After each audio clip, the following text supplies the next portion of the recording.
All right, let's talk about one of the most legendary characters ever, the Monkey King, Sun Wukong. You probably know him, but what if I told you his entire epic story is really a secret code for what's going on inside your own head right now? You know that feeling, right? When your mind just refuses to sit still. You're trying to focus on one thing, but your brain is just hopping all over the place.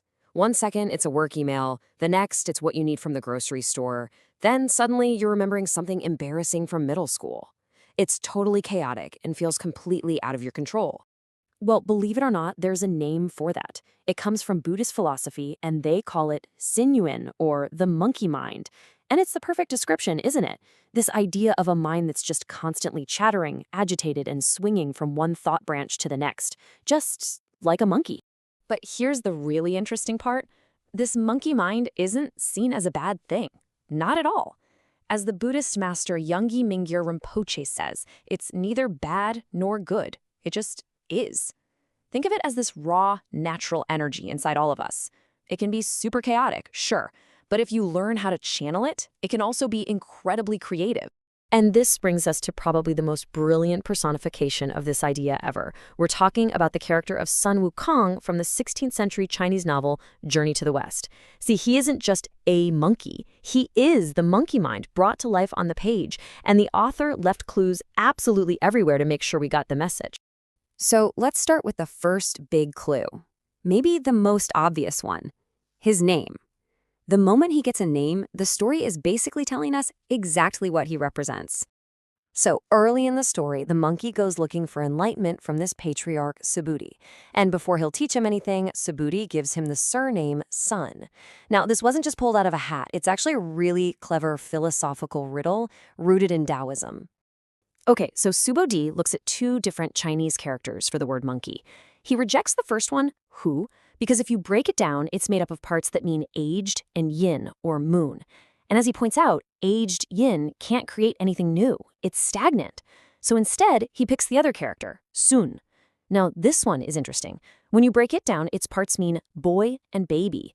And this, he says, is perfect. It fits right in with the doctrine of the baby boy, a Taoist idea all about spiritual rebirth and new potential.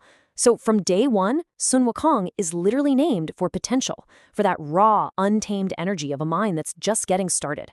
But the clues don't stop with his name.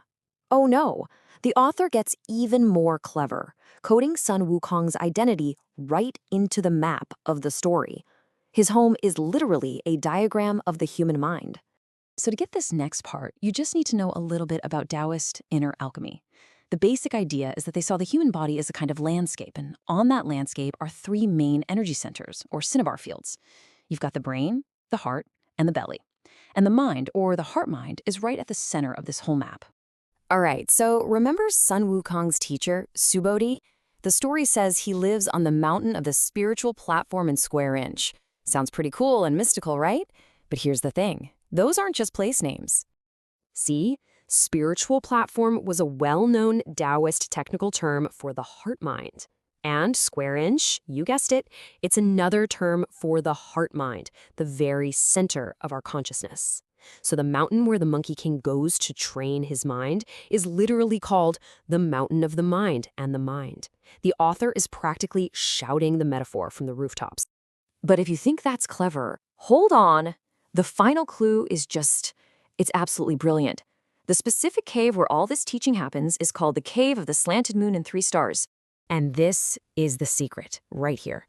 The name is a visual puzzle. What do you get when you draw a slanted crescent moon and put three little stars above it? You get the exact strokes for the Chinese character Xing, the character for heart and mind. It's incredible. Sun Wukong's entire origin, his training, his very existence, it all takes place inside the mind. He is the mind monkey. So where did this incredibly complex idea come from? Well, it wasn't just invented out of thin air for the novel. The idea of a powerful Monkey King as a spiritual symbol has a history that goes back thousands of years before Journey to the West was even a thing. Let's just trace this evolution, okay? The whole archetype really gets its start in India. You have monkey kings showing up in the Hindu epic Ramayana. Then, a bit later, you get a Buddhist story about the Buddha's past life as a great monkey king, a Mahakapi. Now that story travels over to China, and by the 11th century, we're already seeing paintings of a monkey pilgrim wearing that famous golden headband, a clear symbol for discipline. And finally, in 1592, all these different threads get woven together into the Sun Wukong we all know. And the influence from that early Buddhist tale, the Mahakapya, it's undeniable. I mean, look at the parallels here. In the old story, you have a monkey king who leads a ton of monkeys, lives in a special fruit tree, and raids a royal garden. Now, jump ahead to Journey to the West. Sun Wukong is the monkey king. He leads 84,000 monkeys, lives on the mountain of flowers and fruit, and, of course, famously steals the immortal peaches. The blueprint is crystal clear. Okay, but here's where the history takes another fascinating and really complex turn. With this long, evolving history, was the character we know as Sun Wukong always seen as male? Well, the evidence is actually surprisingly murky. It's kind of contradictory, really. On the one hand, his first job in heaven is master of the stables. Now, that job is tied directly to an old folk belief that having a female monkey in a stable would keep the horses from getting sick. But, on the other hand, in some of the early stage plays that came before the novel, the character is very explicitly male, with a bunch of body jokes to prove it. And then the novel itself adds another wrinkle, saying that when he transforms, his body stays that of a monkey, implying his physical sex is fixed. So the takeaway here is that the history is complicated, and the researcher whose work this is all based on puts it perfectly. He says that while it's his job to lay out the historical facts, he knows that popular characters evolve. He basically says that modern interpretations, like seeing Sun Wukong as trans, are totally fine, as long as everyone understands it's a personal interpretation. It's a really great way to respect both the original text and the way meaning can grow over time. And all of this brings us back to the real point of the whole allegory. If Sun Wukong is the monkey mind, then his entire story is really about one thing: learning how to tame it. Just think about his most famous accessory, right? That golden headband. We usually think of it as a punishment, a tool the monk Tripitaka uses to control this wild, chaotic monkey.